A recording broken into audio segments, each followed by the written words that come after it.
Number one, put God first. Put God first in everything you do. Everything that you think you see in me, everything that I've accomplished, everything that you think I have, and I have a few things, everything that I have is by the grace of God. Understand that. It's a gift. 40 years ago, March 27th, 1975, it was 40 years ago, just this past March, I was flunking out of college. I was sitting in my mother's beauty parlor, and I'm looking in the mirror, and I see behind me this woman under the dryer. And every time I looked up, she was looking at me, just looking me in the eye. And I didn't know who she was, and I said, she said, somebody give me a pen, give me a pencil, I have a prophecy. March 27, 1975, she said, boy, you are going to travel the world and speak to millions of people. Now, mind you, I was flunked out of college. I'm thinking about joining the army. I didn't know what I was going to do, and she's telling me I'm going to travel the world and speak to millions of people. Well, I have traveled the world, and I have spoke to millions of people. But that's not the most important thing, the success that I had. The most important thing is that what she taught me and what she told me that day has stayed with me since. I've been protected. I've been directed. I've been corrected. I've kept God in my life, and it's kept me humble. I didn't always stick with him, but he always stuck with me. So stick with him in everything you do.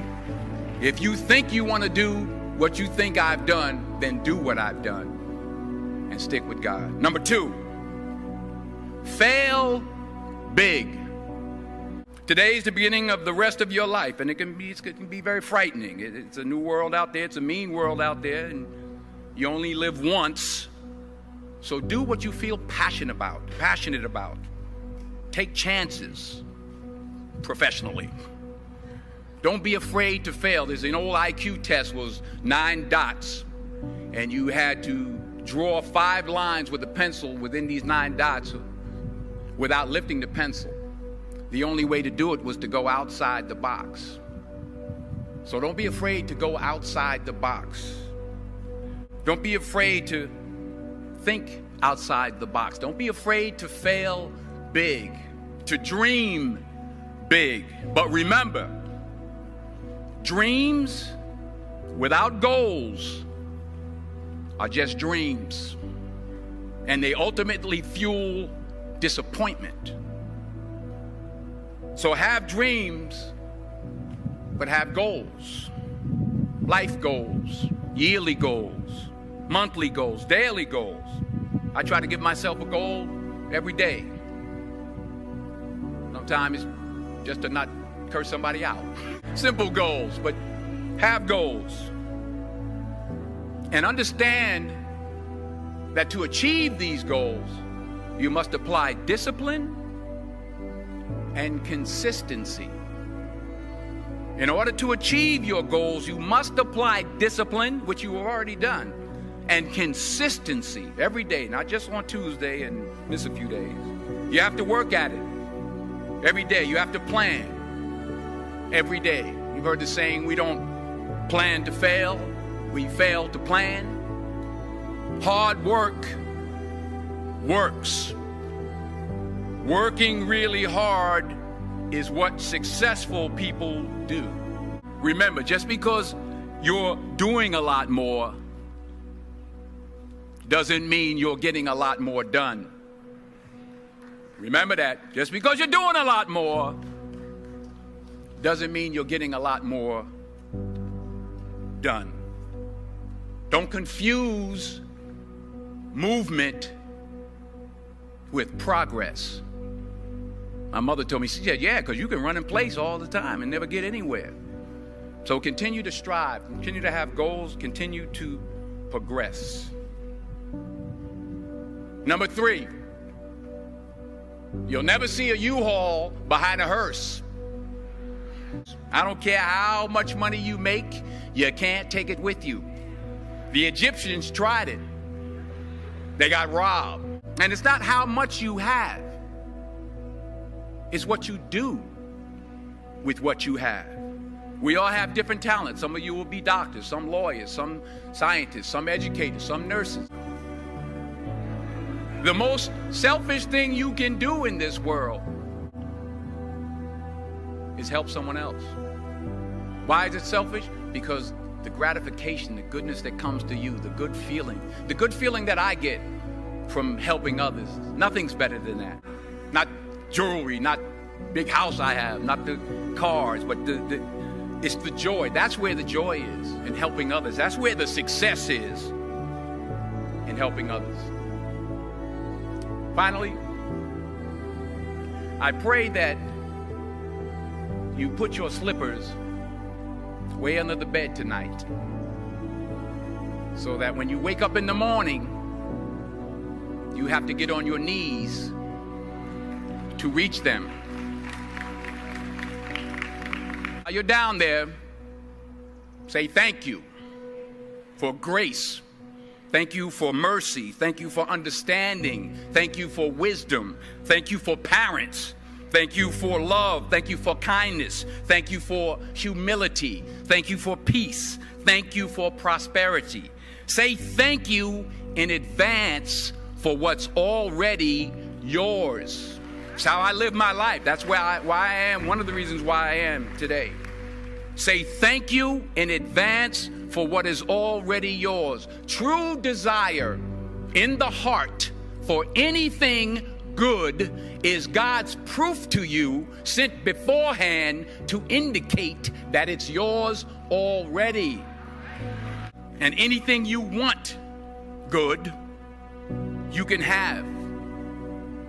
So claim it. Work hard to get it. When you get it, reach back. Pull someone else up. Each one, teach one. Don't just aspire to make a living. Aspire to make a difference. Every failed experiment is one step closer to success. You've got to take risks, and I'm sure you've probably heard that before, but I want to talk to you about why that's so important. I got 3 reasons, and you can pick up your iPhones. First, you will fail at some point in your life. Accept it. You will lose. You will embarrass yourself. You will suck at something. There's no doubt about it. In the acting business, you fail all the time. Early on in my career, I auditioned for a part in a Broadway musical. Perfect role for me, I thought, except for the fact that I can't sing. But here's the thing. I didn't quit. I didn't fall back. I walked out of there to prepare for the next audition, and the next audition, and the next audition. I prayed.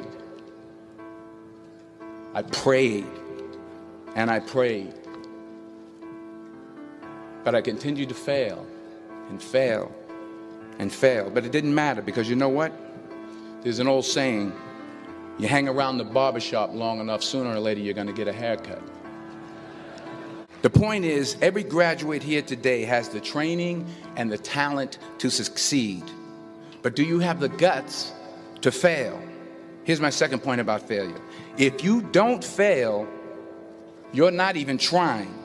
My wife told me this great expression. To get something you never had, you have to do something you never did. Les Brown's a motivational speaker. He made an analogy about this. He says, imagine you're on your deathbed, and standing around your deathbed are the ghosts representing your unfulfilled potential. The ghost of the ideas you never acted on. The ghost of the talents you didn't use. And they're standing around your bed, angry, disappointed, and upset. They say, we came to you because you could have brought us to life, they say. And now we have to go to the grave together. So I ask you today, how many ghosts are going to be around your bed when your time comes? You've invested a lot in your education, and people have invested in you. And let me tell you, the world needs your talents. Man, does it ever. I just got back from South Africa. It's a beautiful country, but there are places there with terrible poverty that need help. And Africa is just the tip of the iceberg. The Middle East needs your help. Japan needs your help. Alabama needs your help. Tennessee needs your help. Louisiana needs your help. Philadelphia needs your help. The world needs a lot, and we need it from you. We really do. We need it from you young people. I mean, I'm not speaking for the rest of us up here, but I know I'm getting a little grayer. We need it from you, the young people, because remember this. So you got to get out there. You got to give it everything you got, whether it's your time, your talent, your prayers, or your treasures. Because remember this, you will never see a U-Haul behind a hearse. You can't take it with you. The Egyptians tried it, and all they got was robbed. So the question is, what are you going to do with what you have? I'm not talking about how much you have. Some of you are business majors. Some of you are theologians, nurses, sociologists. Some of you have money. Some of you have patience. Some of you have kindness. Some of you have love. Some of you have the gift of long suffering. Whatever it is, whatever your gift is, what are you going to do with what you have? All right, now here's my last point about failure. Sometimes it's the best way to figure out where you're going. Your life will never be a straight path. I began at Fordham University as a pre-med student. I took a course called cardiac morphosis. I still can't say it. So then I decided to go into pre-law, then journalism. And with no academic focus, my grades took off in their own direction. Yeah, down. I was a 1.8 GPA one semester, and the university very politely suggested that it might be better to take some time off. I was 20 years old. I was at my lowest point. And then one day, and I remember the exact day, March 27th, 1975, I was helping my mother in her beauty shop. I was looking in the mirror, and every time I looked at the mirror, I could see her behind me, and she was staring at me. She just kept looking at me. Every time I looked at her, she kept giving me these strange looks. So she finally took the dryer off her head and she said something I'll never forget. First of all, she said, "Somebody give me a piece of paper. Give me a piece of paper." She said, "Young boy, I have a prophecy, a spiritual prophecy." She said, "You are going to travel the world and speak to millions of people." Now, mind you, I'm 20 years old. I'm flunked out of school. In fact, like a wise ass, I'm thinking to myself, maybe she's got something in that crystal ball about me getting back into school next fall. But I see you today, and I'm encouraged by what I see. And I'm strengthened by what I see. And I love what I see. You'll see what I mean about taking risk or being willing to fail. Because taking risk is not just about going for a job. It's also about knowing what you know and what you don't know. It's about being open to people and to ideas. In the course of the film, the character I play begins to take small steps, small risks. He very, very, very slowly begins to overcome his fears. And I feel ultimately his heart becomes flooded with love. And I can't think of a better message as we send you off today. To not only take risks, but to be open to life, to accept new views, and to be open to new opinions. To be willing to speak at a commencement at one of the best universities in the country, even though you're scared stiff. While it may be frightening, it will also be rewarding. Because the chances you take, the people you meet, the people you love, the faith that you have, that's what's going to define you. So members of the class of 2011, this is your mission. When you leave the friendly confines of Philly, never be discouraged, never hold back, give everything you got. And when you fall throughout life, and remember this, fall forward.